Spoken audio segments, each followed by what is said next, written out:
Well, hello and welcome again, and thanks for stopping by the Pastor Study. Today we're going to take a look at Psalm 38, and David is writing for us, and David is weighing over the anguish of his sin. And I want to ask you a question. What does your sin do to you? I'm not talking about the consequences of that sin. I'm really thinking about the guilt that comes along with the sin.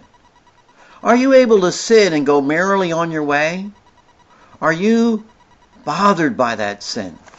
David, in writing this psalm, and he begins and he says, "O Lord, rebuke me not in your wrath, and chasten me not in your burning anger."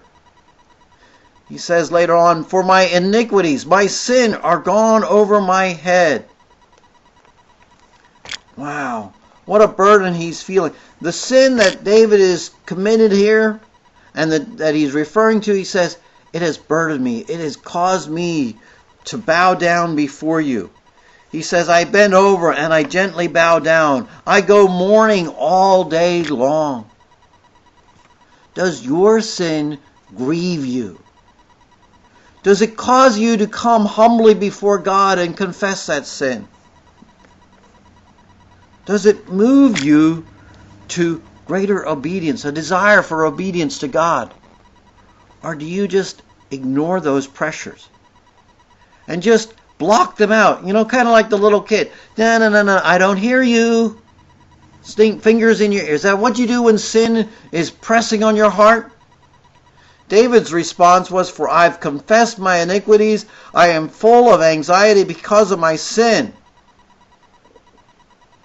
But he says and asks God at the end of this chapter, "Do not forsake me, O Lord. O my God, do not be far from me. Make haste to help me, O Lord, my salvation." David in his cry is saying, the only one who can get me out of this mess, O Lord, is you. His sin caused him to go to God. Is that what sin does in your life? Causes you to go to God? I pray that it does. Until next time in the Pastor's Study, we say goodbye and may God bless.